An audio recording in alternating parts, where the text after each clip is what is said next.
Welcome to Hajas classes.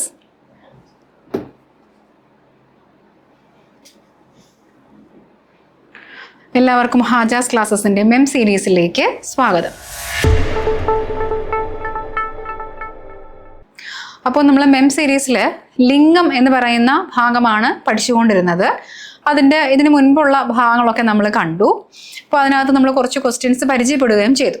അപ്പോൾ അതിൽ നിന്ന് തന്നെ നമ്മൾ എങ്ങനെയാണ് ഒരു പദത്തിൻ്റെ എതിർലിംഗത്തെ ഒരു ലിംഗപദത്തിൻ്റെ എതിർലിംഗത്തെ നമ്മൾ എങ്ങനെയാണ് കണ്ടെത്തേണ്ടുന്നത്, ഈ എതിർലിംഗ പദത്തിൻ്റെ അർത്ഥം എന്താണ്, തന്നിരിക്കുന്ന ലിംഗപദത്തിൻ്റെയും അതിൻ്റെ ലിംഗത്തിൻ്റെയും സൂചിപ്പിക്കുന്ന അർത്ഥം എന്താണ്, ഇങ്ങനെയുള്ള കാര്യങ്ങളൊക്കെ നമ്മൾ കഴിഞ്ഞ ക്ലാസ്സുകളിൽ പഠിച്ചു. ഇനി നമുക്ക് കുറച്ച് ക്വസ്റ്റ്യൻസ് കൂടി വർക്കൗട്ട് ചെയ്യാം. അതിലേക്ക് പോവുകയാണ്. എൻ്റെ കൂടെ വരണേ. നോക്കിക്കോ. ദാതാവ് എന്നതിൻ്റെ എതിർലിംഗ പദം ഏതാണ്? ധാത്രി. ഇനി ദാതാവ് എന്ന് പറഞ്ഞാൽ എന്താണെന്ന് അറിയാമോ? ദാതാവ് എന്ന് പറഞ്ഞാൽ കൊടുക്കുന്നവൻ. എന്താണ്? കൊടുക്കുന്നവൻ അല്ലെങ്കിൽ തരുന്നവൻ എന്നാണ് അർത്ഥം. എന്താണ്? കൊടുക്കുന്നവൻ അല്ലെങ്കിൽ തരുന്നവൻ എന്നാണ് ദാതാവ് എന്ന പദത്തിൻ്റെ അർത്ഥം. അപ്പോൾ ധാത്രി എന്ന് പറഞ്ഞാൽ എന്താണ്? കൊടുക്കുന്നവൾ അല്ലെങ്കിൽ തരുന്നവൾ എന്ന് അർത്ഥം. ഇനി ദൗഹിത്രൻ എന്ന പദത്തിൻ്റെ എതിർലിംഗമാണ് ദൗഹിത്രി. ദൗഹിത്രൻ എന്ന് പറഞ്ഞാൽ എന്താണെന്ന് അറിയാമോ? മകളുടെ മകനാണ് ദൗഹിത്രൻ. കേട്ടോ, മകളുടെ മകൻ. ഇനി ആരാണ് ദൗഹിത്രി? അപ്പോ മകളുടെ മകൾ. എന്താണ്? മകളുടെ മകൾ. തിരിഞ്ഞു പോകരുത്, ഇതിൻ്റെ അർത്ഥങ്ങൾ ഓർത്ത് വയ്ക്കുക. ഇത് ദൗഹിത്രൻ മകളുടെ മകനായതുകൊണ്ട് അതിൻ്റെ ഓപ്പോസിറ്റ് മകൻ്റെ മകളാണോ എന്നൊന്നും നിങ്ങൾ വിചാരിക്കരുത്. എതിർലിംഗമാണേ. എതിർലിംഗം വരുമ്പോൾ എന്താ പറയുന്നത്?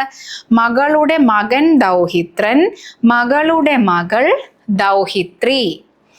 ഇനി ദ്വിജൻ എന്ന് പറഞ്ഞാൽ എന്താണെന്ന് അറിയാമോ? 2 ജന്മമുള്ളവൻ. എന്താണ്? 2 ജന്മമുള്ളവൻ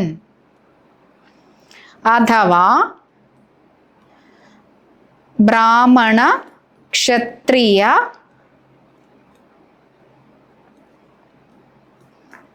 വൈശ്യ വിഭാഗങ്ങളിൽ പെടുന്നവരെയാണ് ദ്വിജൻ എന്ന് പറയുക. കാരണം ഇവർക്ക് എന്താണ്, ഞാൻ മനസ്സിലാക്കിയെടുത്തോളം ഇവർക്ക് ജനിക്കുക എന്നുള്ളത് നമ്മുടെ കർമ്മപരമായിട്ടുള്ള ഒരു ജനനമുണ്ട്. പിന്നെ ഉപനയനം കഴിച്ച് ഇവരെന്ത് ചെയ്യുന്നു? ഇന്ന പദത്തിലേക്ക്, ബ്രാഹ്മണ പദത്തിലേക്കോ മറ്റോ അല്ലെങ്കിൽ ക്ഷത്രിയ പദത്തിലേക്ക് അവർ പരിവർത്തനം ചെയ്യപ്പെടുന്നുണ്ട്, സ്വയം പരിവർത്തനം ചെയ്യപ്പെടുന്നുണ്ട്. അപ്പോൾ അതായിരിക്കാം 2 ജന്മം എന്ന് ഉദ്ദേശിക്കുക.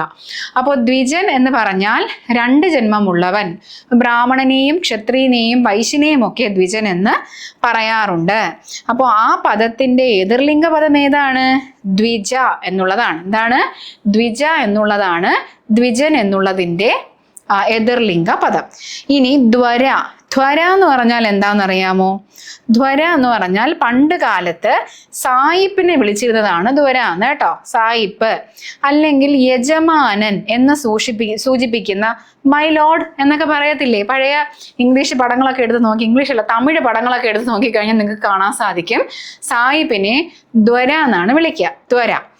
അപ്പോൾ സായിപ്പ് എന്ന അർത്ഥമുണ്ട്, യജമാനൻ എന്താണ് മൈലോഡ് എന്നുള്ള അർത്ഥവും അവിടെ വരുന്നുണ്ട്. ധ്വര. അപ്പോൾ ധ്വര എന്നുള്ള പദത്തിൻ്റെ എതിർലിംഗ പദം ഏതാണ്? ധ്വരശാണി. എന്താണ്? ധ്വരശാണി. ധ്വര എന്താണ് എതിർലിംഗം? ധ്വരശാണി. ഇനി നേതാവ് എന്ന് പറഞ്ഞാൽ എന്താ? പദത്തിൻ്റെ അർത്ഥം എന്താണ്? നയിക്കുന്നവൻ. നേതാവ് എന്ന് പറഞ്ഞാൽ നയിക്കുന്നവൻ എന്നർത്ഥം. അപ്പൊ നയിക്കുന്നവളോ? നേത്രി. കേട്ടോ, നേത്രി. നേതാവ് നേത്രി. ഇനി നരൻ ആരാണ്? മനുഷ്യൻ. നരന്റെ എതിർലിംഗം ഏതാണ്? നാരി. ഇനി നമ്പൂതിരി എന്ന പദത്തിന്റെ എതിർലിംഗം ഏതാണ്? അന്തർജനം. എന്താണ്? അന്തർജനം. ശരി, ഒന്നുകൂടെ നോക്കാം. ദാതാവ്, ധാത്രി. ദാതാവ് എന്ന് പറഞ്ഞാൽ കൊടുക്കുന്നവൻ അല്ലെങ്കിൽ തരുന്നവൻ എന്ന് അർത്ഥം. ഇനി ദൗഹിത്രൻ, ദൗഹിത്രി. ദൗഹിത്രൻ എന്ന് പറഞ്ഞാൽ മകളുടെ മകൻ ദൗഹിത്രി മകളുടെ മകൾ. ഇനി ദ്വിജൻ എന്ന പദത്തിന്റെ എതിർലിംഗമാണ് ദ്വിജ. ദ്വിജൻ ദ്വിജ. ദ്വിജൻ എന്നാൽ 2 ജന്മമുള്ളവൻ. ബ്രാഹ്മണ ക്ഷത്രിയ വൈശ്യ വിഭാഗങ്ങളിൽ പെടുന്നവരെയും ദ്വിജൻ എന്ന് പറയാറുണ്ട്. ദ്വര ദ്വരശാണി. ദ്വര എന്ന് പറഞ്ഞാൽ സായിപ്പ്, യജമാനൻ എന്നിങ്ങനെയൊക്കെയാണ് അർത്ഥം. ഇനി നേതാവ് നേത്രി. നേതാവ് എന്ന് പറഞ്ഞാൽ നയിക്കുന്നവൻ. നേത്രി നയിക്കുന്നവൾ. ഇനി നരൻ എന്നതിൻ്റെ എതിർലിംഗമാണ് നാരി. നമ്പൂതിരി എന്നതിൻ്റെ എതിർലിംഗമാണ് അന്തർജനം. ദാതാവ് ധാത്രി, ദൗഹിത്രൻ ദൗഹിത്രി, ദ്വിജൻ ദ്വിജ, ദ്വര ദ്വരശാണി, നേതാവ് നേത്രി, നരൻ നാരി, നമ്പൂതിരി അന്തർജനം. ശരി, അടുത്തതിലേക്ക് പോവാം. നോക്കിക്കേ, നമ്പ്യാർ. നമ്പ്യാർ എന്നതിൻ്റെ എതിർലിംഗമാണ് നങ്ങ്യാർ. നമ്പ്യാർ എന്നതിൻ്റെ എതിർലിംഗമാണ് നമ്പ്യാർ. പതി. പതി എന്ന് പറഞ്ഞാൽ ആരാണിടെ? ഭർത്താവാണ് കേട്ടോ. ഭർത്താവാണ് പതി. അപ്പോൾ പതിയുടെ എതിർലിംഗമാണ് പത്നി, ഭാര്യ. ഇനി പക്ഷി. പക്ഷി എന്ന് പറഞ്ഞാൽ എന്താണ് അറിയാലോ? കാക്ക, കിളി, കുരുവി എല്ലാം പക്ഷിയാണ്. പക്ഷിയുടെ ഭാര്യ അല്ലെങ്കിൽ പക്ഷിയുടെ സ്ത്രീലിംഗം പക്ഷിണി കേട്ടോ. ഇനി പണ്ടാല. പണ്ടാല എന്നതിൻ്റെ എതിർലിംഗമാണ് കോവിലമ്മ. പണ്ടാല എന്നതിൻ്റെ എതിർലിംഗം എന്താണ്? കോവിലമ്മ. പണ്ടാല എന്ന് പറയുന്നത് കേരളത്തിലെ സാമന്ത ജാതികളിൽ ഒന്നാണ് കേട്ടോ. കേരളത്തിലെ സാമന്ത ജാതികളിൽ ഒന്ന്. ഇനി പൊതുവാൾ. പൊതുവാൾ എന്നതിൻ്റെ എതിർലിംഗ രൂപം ഏതാണ്? പൊതുവാൾസ്യാർ. ഇനി പൊതുവാൾ ആരാണെന്ന് ചോദിച്ചു കഴിഞ്ഞാൽ കാര്യസ്ഥൻ. പഴയ തറവാടുകളിലൊക്കെ കാര്യസ്ഥനായിട്ട് മാനേജറെ പോലെ എല്ലാ കാര്യങ്ങളും നോക്കുന്ന ആളെയാണ് പൊതുവാളെന്ന് പറയുക. ആ വിഭാഗത്തിൽപ്പെട്ടവരൊക്കെ പൊതുവാൾ വിഭാഗത്തിൽപ്പെട്ടവരാണ് കൂടുതലും കാര്യസ്ഥന്മാരായിട്ട് പ്രവർത്തിച്ചിരുന്നത്. അവര് എന്താണ്? അമ്പലവാസികൾ എന്ന് പറയുന്ന ഒരു വിഭാഗമാണ് കേട്ടോ. അമ്പലവാസികൾ എന്ന് പറയുന്നവരിൽ ഒരു വിഭാഗമാണ് ഈ പൊതുവാൾമാരെന്ന് പറയുന്നത്. ഇനി പൊതുവാളിന്റെ എതിർലിംഗം എന്താണ്? പൊതുവാൾസ്യാർ. അടുത്ത നോക്കൂ, പൂവൻ പിട. അത് നമുക്കറിയാം അല്ലേ. ഇനി പൗരൻ പുരന്ത്രി കേട്ടോ. പൗരൻ പൗരിയല്ലേ? പൗരൻ പുരന്ത്രി. എന്താണ്? പൗരൻ പുരന്ത്രി. ഇനി പ്രഭു. പ്രഭു എന്നതിൻ്റെ എതിർലിംഗ പദം ഏതാണെന്ന് നോക്കൂ, പ്രഭി. പ്രഭു എന്നതിൻ്റെ എതിർലിംഗ പദമാണ് പ്രഭി. ഇനി പ്രാണി. പ്രാണി പറന്നു വന്ന് കണ്ണിലൊക്കെ വീഴാറില്ലേ? ഫുഡിലൊക്കെ വീഴാറില്ലേ? വണ്ടി ഓടിച്ച് പോകുമ്പോൾ ഓപ്പോസിറ്റ് വന്ന് നമ്മളെ അടിക്കാറൊക്കെ ഇല്ലേ കണ്ണിൽ വന്നിട്ട്? അപ്പോൾ പ്രാണി, ഈച്ച, പക്കി, അങ്ങനെയൊക്കെ സാധനങ്ങളില്ലേ? അതാണ്. അപ്പോൾ പ്രാണി. പ്രാണിയുടെ എതിർലിംഗം ഏതാണ്? പ്രാണിനി. പ്രാണി പ്രാണിനി. അപ്പോൾ ഒന്നുകൂടെ നോക്കൂ, നമ്പ്യാർ നങ്ങ്യാർ, പതി ഭർത്താവ്, പത്നി ഭാര്യ, പക്ഷി പക്ഷിണി. പക്ഷിക്ക് പക്ഷിണി എന്ന് വരുമോ? പക്ഷിന്ന് തന്നെയല്ലേ വരിക എന്നുള്ള സംശയം മാറി കിട്ടിയല്ലോ. പണ്ടാല കോവിലമ്മ. പണ്ടാല എന്ന് പറഞ്ഞാൽ കേരളത്തിലെ സാമന്ത ജാതികളിൽ ഒന്നാണ്. പൊതുവാൾ പൊതുവാൾസ്യാർ. പൊതുവാൾ സാറെന്നല്ല, പൊതുവാൾസ്യാർ. പണ്ട് എന്നെ സ്കൂളിൽ പഠിപ്പിച്ച പൊതുവാൾ സാറായിരിക്കും എന്നൊന്നും കരുതരുതേ. പൊതുവാൾസ്യാർ. ആരാണ് പൊതുവാൾ? കാര്യസ്ഥൻ എന്ന് പറയുന്ന ജോലി നിർവഹിച്ചു കൊണ്ടിരുന്നവരാണ് ഈ പൊതുവാൾ വിഭാഗം. അമ്പലവാസികളിൽ ഒരു വിഭാഗമാണിവര് കേട്ടോ. പൂവൻ പിട, പൗരൻ പുരന്ത്രി, പ്രഭു പ്രഭി, പ്രാണി പ്രാണിനി. ഇവിടെ നോക്കിയേ, നമ്പ്യാർ നങ്ങ്യാർ, പതി പത്നി, പക്ഷി പക്ഷിണി, പണ്ടാല കോവിലമ്മ. പണ്ടാരം കോവിലമ്മയല്ല, പണ്ടാല കോവിലമ്മ. പൊതുവാൾ പൊതുവാൾസ്യാർ, പൂവൻ പിട, പൗരൻ പുരന്ത്രി, പ്രഭു പ്രഭി, പ്രാണി പ്രാണിനി. ഓക്കെ, അടുത്തതിലേക്ക് പോവാം.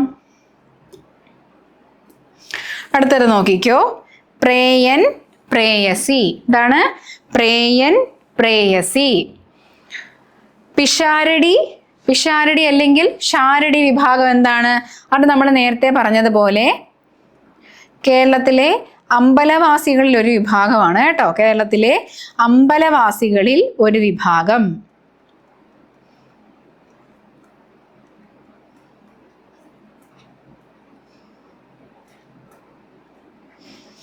പൗത്രൻ.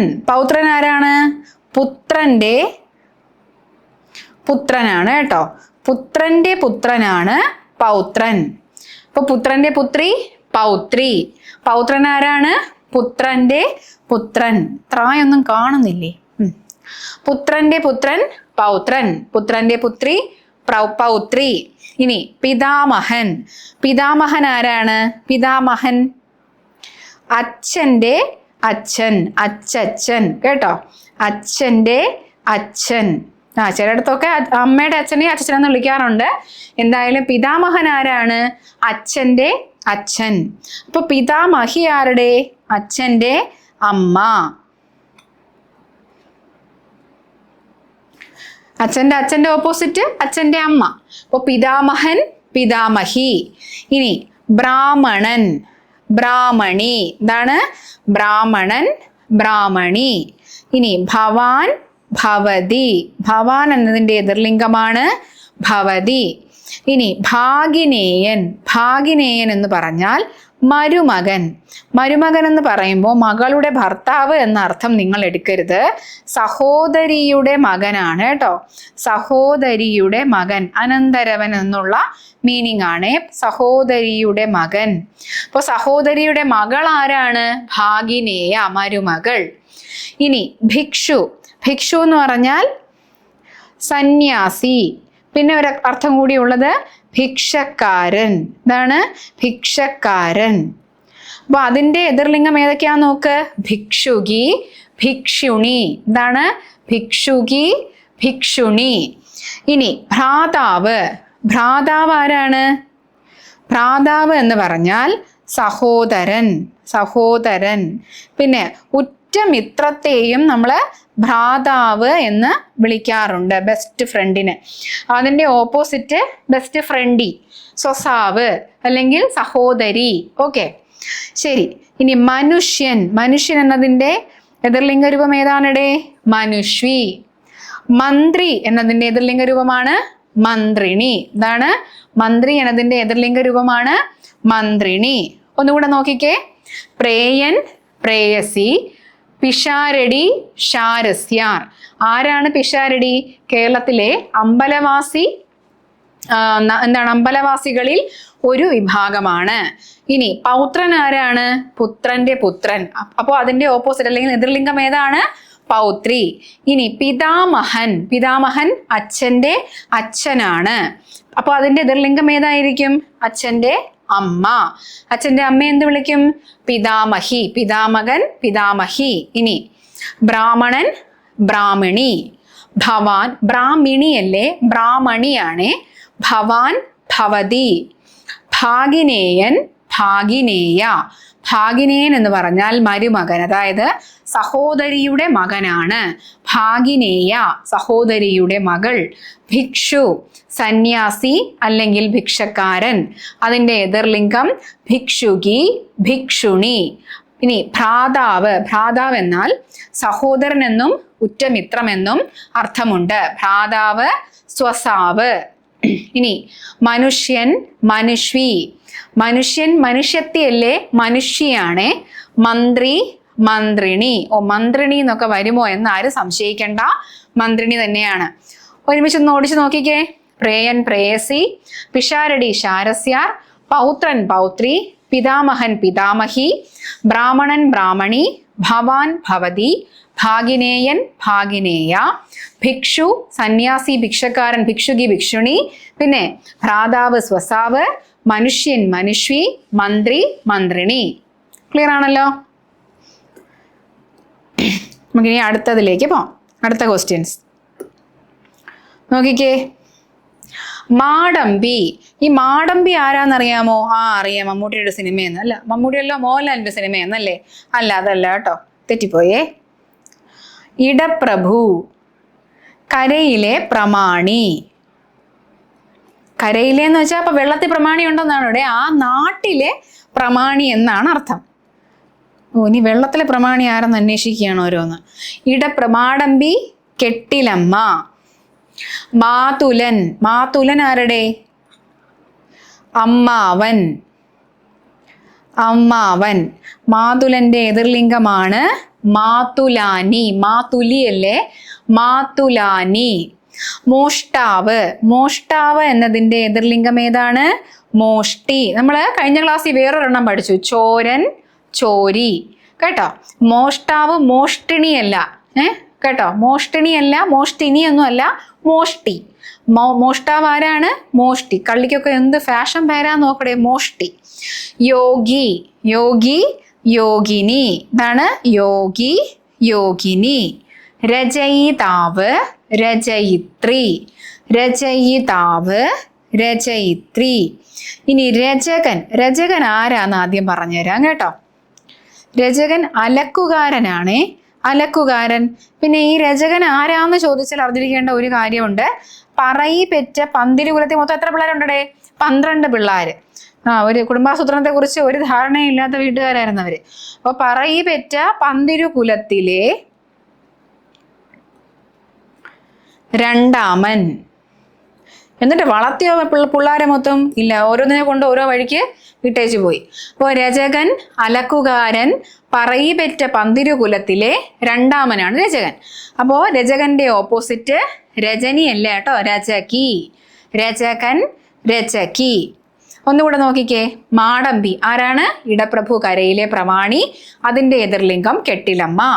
മാതുലൻ, അമ്മാവൻ. അതിന്റെ എതിർലിംഗം മാതുലാനി. ഇനി മോഷ്ടാവ്, മോഷ്ടി. യോഗി, യോഗിനി. രചയിതാവ്, രചയിത്രി. എന്താണ് നമ്മൾ തിരക്കഥാ രചയിതാവ് എന്നൊക്കെ കേൾക്കുന്നില്ലേ, അത്. രചകൻ എന്ന് പറഞ്ഞാൽ അലക്കുകാരൻ, പറയി പെറ്റ പന്തിരുകുലത്തിലെ രണ്ടാമനാണ്. രചകന്റെ എതിർലിംഗം ഏതാണ്? രചകി. മാടമ്പി കെട്ടിലമ്മ, മാതുലൻ മാതുലാനി, മോഷ്ടാവ് മോഷ്ടി, യോഗി യോഗിനി, രചയിതാവ് രചയിത്രി, രചകൻ രചകി. ഓക്കെ, കമോൺ എവരിബഡി, അടുത്തതിലേക്ക് പോവാം. അടുത്ത വിദ്വാൻ. എന്താണ്? വിദ്വാൻ. വിദ്വാൻ എന്ന് പറഞ്ഞാൽ ആരാണെന്ന് അറിയാമോടെ? നാനാവിദ്യകളിൽ, നാന എന്ന് പറയുന്ന മാസികയെ കുറിച്ചുള്ള വിദ്യ എന്നല്ല കേട്ടോ, നാനാവിദ്യകളിൽ വൈദൂഷ്യമുള്ളവൻ. വൈദൂഷ്യമുള്ളവൻ. നാനാവിദ്യകളിൽ വൈദൂഷ്യമുള്ളവനാണ് ആര്? വിദ്വാൻ. വിദ്വാന്റെ ഓപ്പോസിറ്റ് ഏതടേ? വിദുഷി. ഇനി നാനാവിദ്യകളിൽ വൈദൂഷ്യമുള്ളവളാണെങ്കിലോ അവളാണ് വിദുഷി. ഇനി വിധുരൻ. വിധുരൻ ആരാണ്? ഭാര്യ നഷ്ടപ്പെട്ട ആരാണ്? പുരുഷനാണ് കേട്ടോ. വിധവൻ എന്നൊക്കെ നമ്മൾ പറഞ്ഞു കളയും കേട്ടോ, നഷ്ടപ്പെട്ട പുരുഷൻ. ഭാര്യ നഷ്ടപ്പെട്ട പുരുഷൻ എന്ന് പറയാൻ കാരണം, ഇപ്പൊ ഭാര്യ നഷ്ടപ്പെട്ട ഭാര്യമാരൊക്കെ ഇപ്പൊ ഉണ്ടല്ലേ, സ്ത്രീകളെയൊക്കെ വിവാഹം ചെയ്യുന്നുണ്ട് നിയമപരമായിട്ടൊക്കെ. അപ്പൊ ഭാര്യ നഷ്ടപ്പെട്ട ഭാര്യയ്ക്ക് പുതിയ പദം കണ്ടുപിടിക്കുക, ഭാര്യ നഷ്ടപ്പെട്ട സ്ത്രീക്ക് വേറെ പദം വരുമായിരിക്കും. എന്താണെങ്കിലും ഭാര്യ നഷ്ടപ്പെട്ട പുരുഷൻ ആരാണ്? അവരാണ് വിധുരൻ. വിധവനല്ല കേട്ടോ, ഭാര്യ നഷ്ടപ്പെട്ടവൻ വിധവനല്ല, വിധുരനാണ്. ഇനി ഭർത്താവിനെ നഷ്ടപ്പെട്ടവളാണെങ്കിലോ അവൾ വിധവ അല്ലെങ്കിൽ വിധുര. അപ്പോ വിധുരൻ, വിധവ അല്ലെങ്കിൽ വിധുര. ശ്രോതാവ്. വിധുര ഒരു സ്ഥലമല്ലേ, ആ സ്ഥലമല്ല, ഇത് വിധുര, അത് വിധുര. ഇനി ശ്രോതാവ്. ശ്രോതാവ് ആരാണ്? കേൾക്കുന്നവൻ എന്നുള്ള അർത്ഥം. അപ്പൊ ശ്രോത്രി ആരാണ്? കേൾക്കുന്നവൾ.